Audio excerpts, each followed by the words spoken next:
Blah, blah, blah. Make sure my volume is down. What is up, everybody? King Barlow. I am back with episode 9 of me playing High School Story. Let's go. Dang. It's been too long. I just got back from my football banquet.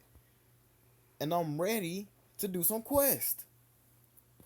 Um, got 3 days left on that one. Let's do. Oh, yeah, let's finish the Hedgehog. The next day at school, you are eating lunch outside with your friends when you notice Beckett across the yard. I said across the yard, across the quad, lying on the grass and writing in his journal. Several giggling girls approach him and ask if he wants to sit with them for lunch. Oh, me? Thanks. That's nice of you. I've got some writing to do though. Rain check? Drop top. Smoking no cooking a hot box. The girls blush and run off, watching from beside you. Autumn gives you a nudge. Looks like the new boy is pretty popular. He seems so mysterious, always writing in that journal. You are the only one here who knows him. He what's he's like? What Oh my gosh, I can't even say that. What's he like? I think you're all about to find out. What is Dennis's new friend always writing in that journal? The people want answers. Beckett spies you watching him from across the quad. He grins and waves you over. I'll be right back. Sure you will. You jog over and lie down beside Beckett on the grass, watching the whiffs of white clouds roll by overhead. I was thinking of going on another adventure today, Dennis. Where to? No plan this time, no script, just wherever the world decides to take us. You in? The Beckett list. You are lying on the grass in the quad right beside Beckett. The two of you watch the clouds drift through the brilliantly blue sky above. Why is it that we hold up? Why is it that we think all clouds look like something else? They are just water. My brain knows that.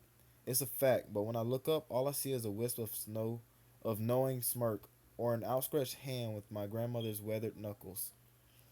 That one over there sort of looks like a dragon, the kind you slay on a noble quest. But how will we take it out? It's huge. Beckett just grins and blows at the cloud, puffing his cheeks.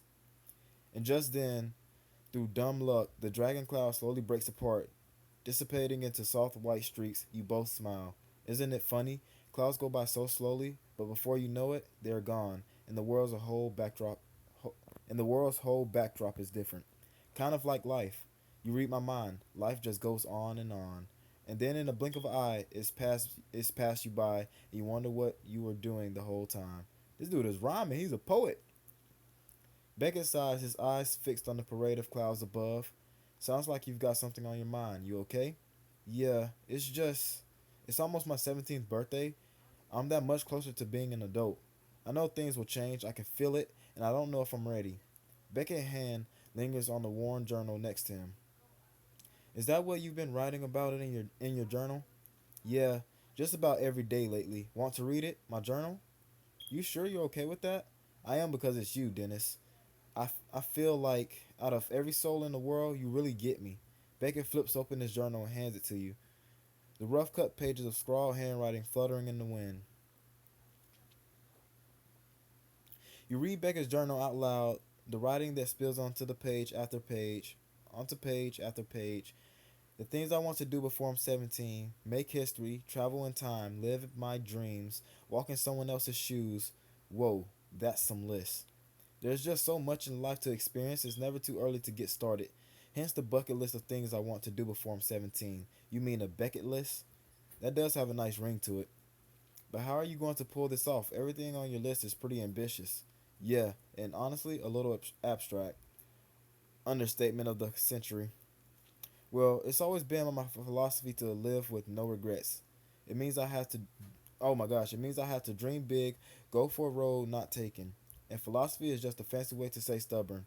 You decide that life is going to be a certain way and you dash yourself against the rocks of reality until you either win or the rocks do. Beckett sits up suddenly, his hair a mess from lying on the grass. I don't just want to be alive, I want to live life. I mean, that's the meaning of it, right? To see it all and do it all. The world has so many experiences to offer, but from the moment we are born, every second that passes us by is something we'll never have the chance to do, to feel. That's probably a good thing. If one person experienced everything in the whole spectrum of existence, their head would probably explode. Then sign me up, 'cause that's how I want to go out. He turns to you, his eyes flashing with excitement. Want to help me complete my list, Dennis? You're the only person I can manage doing this with. I'm in. Dennis's friend has a bucket list to complete before his 17th birthday. Can he finish it on time? First on the bucket list, make history.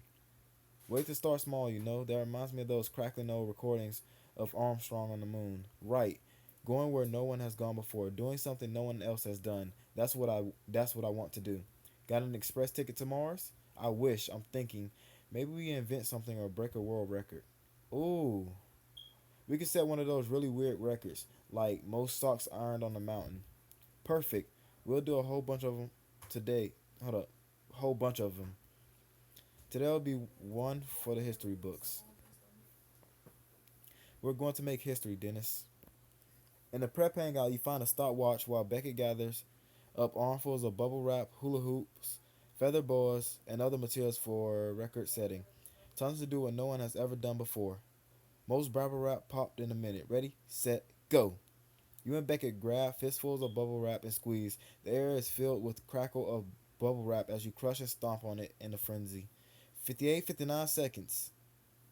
Woo! Next, Beckett sails as far as he can in the shopping cart while reciting Shakespeare. Shall I compare thee to a summer's day? Ah, speed bump! Hit the brakes! Hit the brakes! I don't remember that part of the sonnet. The two of you skip a record number of rocks into a pool. Serenade a statue, stuff blue marshmallows into your mouth. How many is that? 16? Glarf, snurf, gulp. Okay, let's do one more. What'll it be, Dennis? How about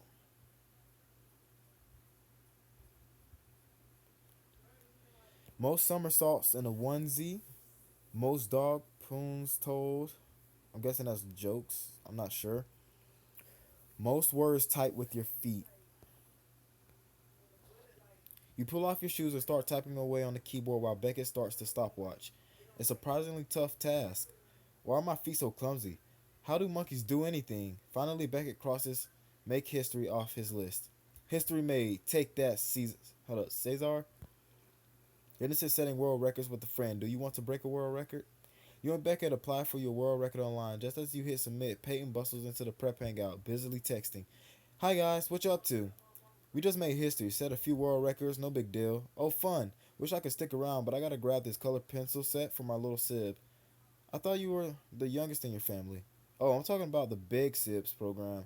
We mentor underprivileged kids and stuff. Nice. Sounds like you are making a difference. Bonus, my baby sib is the sweetest. Look at the time. Sorry. Gotta run. Kisses. Bye. Peyton hurries out, humming happily under her breath. Beckett makes a notion in his journal. One goal down on the Beckett list. What's next? Time travel. You don't happen to have a TARDIS, do you? Sorry, left mine in another universe. I guess we'll have to figure out another way. I mean, I know technically we are always traveling through time by just living moment to moment, but I really wish I could do is set it all at once. Live through the Ice Age, the Renaissance, the Industrial Revolution. What if we could see it all at once? Let's go to the History Museum. Great idea, but if we are really going to inhabit another time period, we'd better look the part. Quick, to the DeLorean, or whatever type of car you drive. How you don't know what type of car I drive, but you supposed to be my friend? You not my friend. I guess how about this? I don't know what movie to watch right now. I should watch I Am Legend. Blah blah blah blah blah blah blah blah. Is that it? Some might say traveling through time is impossible, but not me. The two of you wander the History Museum downtown, your steps echoing in the dusty silence of the marble halls. Isn't it amazing the legacy all these people of the past left behind, like a pebble dropped in the pond and the water still ripples outward? Do you think we'll ever Do you think they ever wondered if we'd be reading about them centuries later, the way we hope to cause our own ripples? I think so. I think everyone wants to leave the mark, from Donald Trump's name on the high scrapers down to the guy graffiti tagging the highway overpass. We're all just afraid of leaving nothing behind. You walk by old artifacts and yellowed documents encased in glass, reading each plaque as you pass. Beckett stops in front of a life-size exhibit of a Victorian-era sitting room.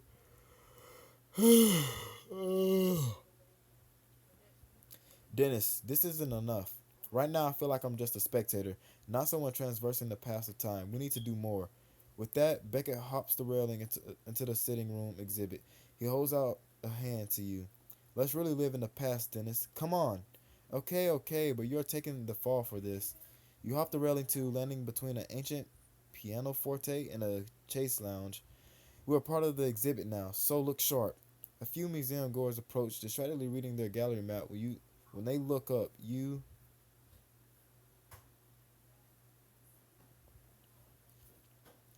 I'm finna play. Hold up. I'm finna play the piano.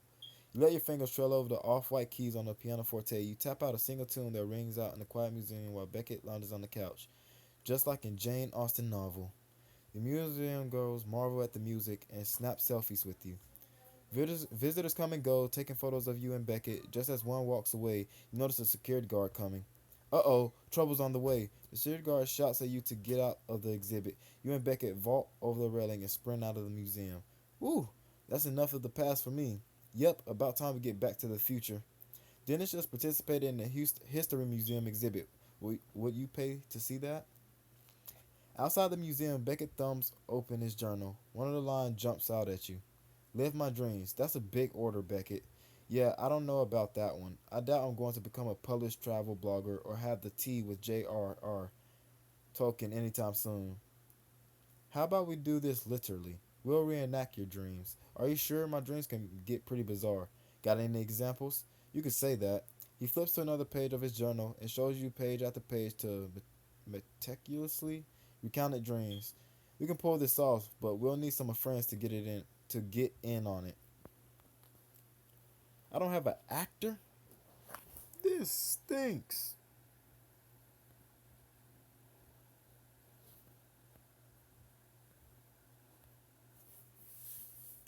Ah, my finger. Ow. Oh my gosh. Guys, I'm so tired. Sarah, I'll take it. Looks good to me.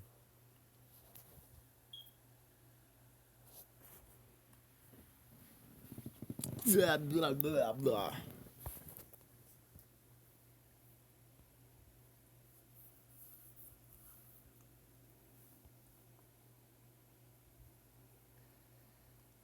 Um,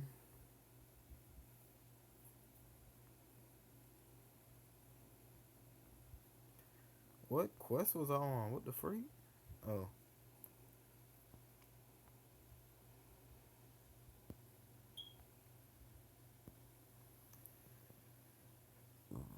I've always wanted to make my dreams come true.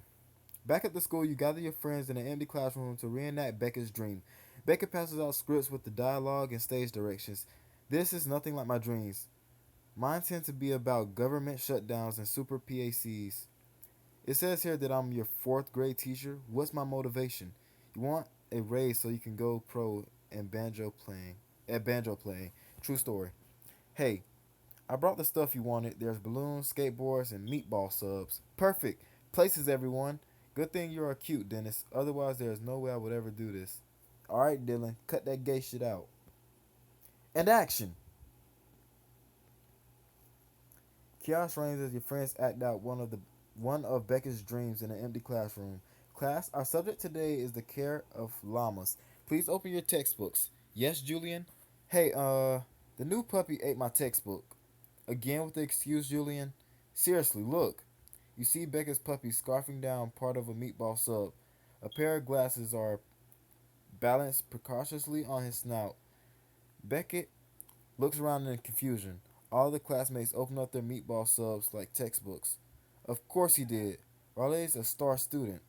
Yeah, haven't you seen his essay on the great Barksby? Your classmates all shower Raleigh with compliments. Autumn skateboards by, her arms making swimming motions. I'm a fish, blub blub blub. Suddenly, blue and white balloons flood into the classroom. Dylan throws the classroom door open and walks in. Am I, like, late? This Griffin was holding up traffic and ex- what exists don't what the freak I can't even read exist on Griffin's lying stop. Possible that is how. Ahem. Attention, please. Turn to page 23. Dennis, please read the second paragraph.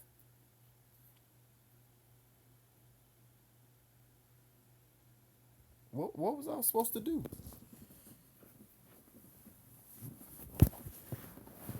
I don't know what it told me to do. Did it ever tell me to do anything? I don't think it did. I don't even know what I should do.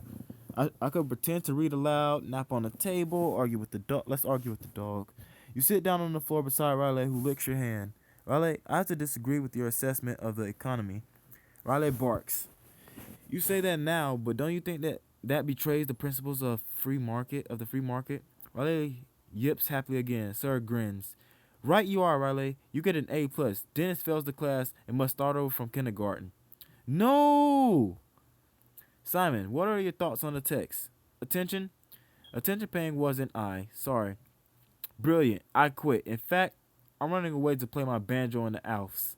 I nominate Riley as our substitute teacher. As Riley trots to the front of the class, Beckett leans over to whisper to you. This is exactly like my dream coming to life. Amazing! Dennis is helping a friend dreams come true, literally. How weird do you think that was? After the scene is over, Beckett shows you the next line on his list. Live your dreams. Done. Now we've got walk in someone else's shoes. So seeing the world from someone else's point of view. I've always wondered what it's like to live someone else's life. So let's switch places. You be me and I'll be you. Sounds doable. Beckett pushes his hair out in his eyes and flashes you a charming grin. Nice to meet you, Beckett. I'm Dennis. Oh look, there's some of my many, many friends. I better go say hi. Oh my gosh, guys. What the freak?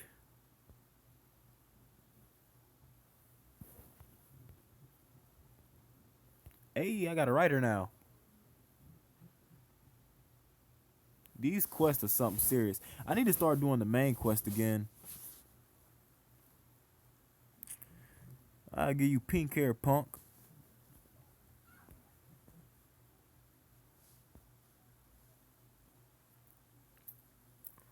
Ah.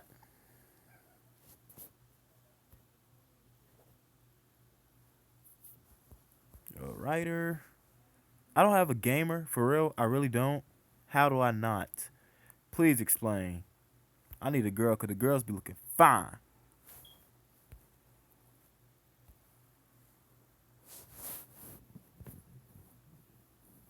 Hold on, can I upgrade these hangouts though? Because there's something to just... Nope. No, I can't. I thought I could. What the heck? I could upgrade this.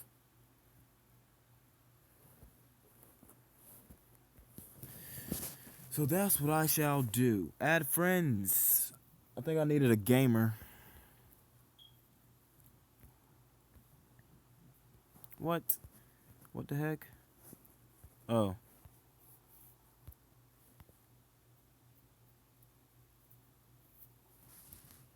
Come on, hurry up.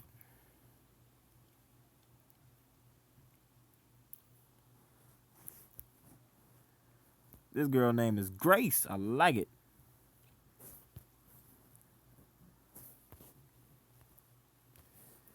A writer, a gamer, and an actor.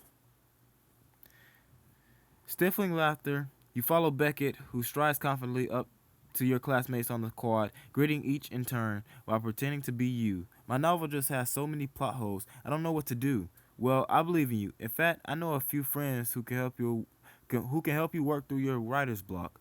You trail behind, acting like Beckett, and trying to see the world through his eyes. Just think of it like this. Plot holes are the universe's way of telling you that it's this glorious, incredible, complex puzzle.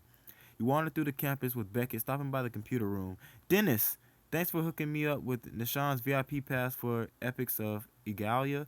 You are the best. No problem. Anything for a friend. Ever considered that we live in a computer game?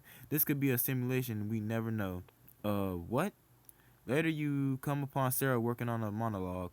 Oh, hey, Dennis. So when are we going to do our Romacon marathon? How about an action movie? I feel like every action movie is a Romacon in disguise.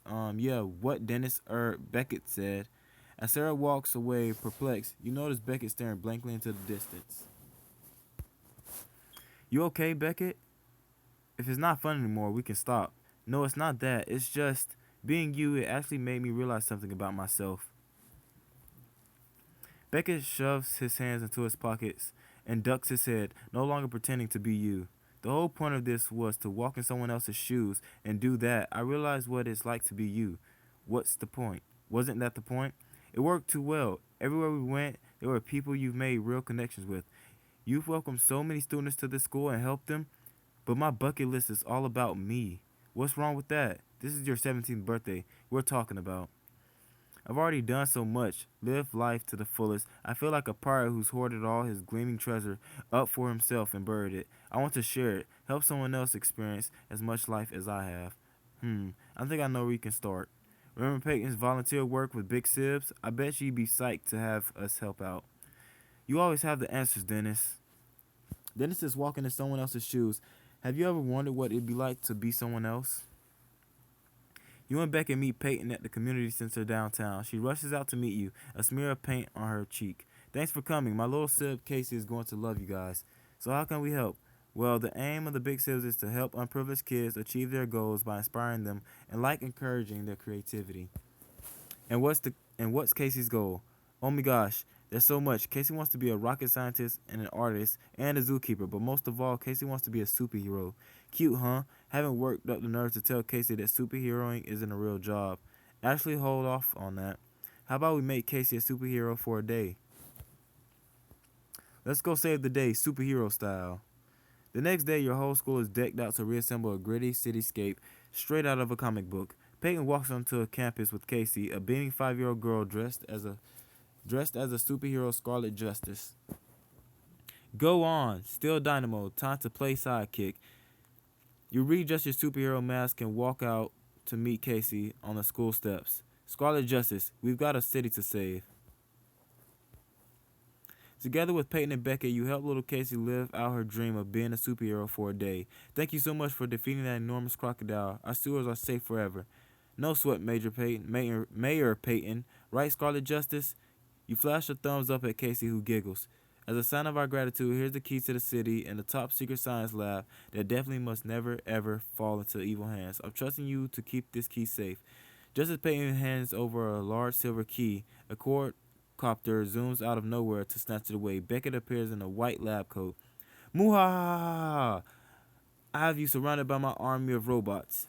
Thanks for the top secret science lab, suckers. This city is mine now. Professor Shadow? No, it can't be. Scarlet Justice, we have to get that key back. Casey roars an adorable little battle cry and runs towards Beckett. Oh no, not Scarlet Justice, run! Casey chases Beckett around the school laughing. As you keep close behind, the final corner Beckett and the nerd hang out. We've got you surrounded, Professor Shadow. Step away from the mutant Dogzilla. Beckett pulls Riley closer to him, who licks his face while wearing an oversized dragon costume. Never! The secret formula to create the ultimate super weapon dog monster is mine now. You'll never defeat me. With a shout, Beckett shakes you off and grabs a beaker full of bubbling green liquid. Come any closer, and I'll use this thing to turn your meddling superheroes into slime. Oh no, what do? He's going to get away. You wink at Beckett, who pretends not to see Casey sneaking up on him from behind.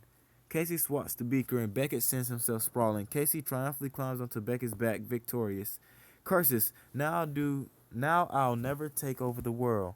Woo! Go Scarlet Justice, you saved the day. Dennis and some friends just role-played superheroes. It's a bird, it's a plane, it's Dennis. The next day at school, you catch Beckett on the quad writing in his journal again. Hey, almost birthday boy, what you writing? Adding to your Beckett list? Actually, no. After our day with Casey, I knew I wanted to keep doing that, bringing meaning and adventure into other people's lives. I bet you'll be good at that. So I'll be volunteering with the Big Sibs program from now on. I'm writing up some plans for my new little sib. What about your own adventures like the Beckett list? I think I've got that handled after all. Turning 17 is a whole new adventure. All right, I'm finished with that. Heck yeah, I'll take it. That was dope.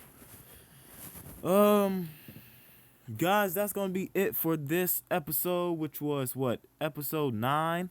Hope you guys did enjoy, and if you did, then be sure to hit that thumbs up button for your boy, and I will see y'all in episode 10. Peace out.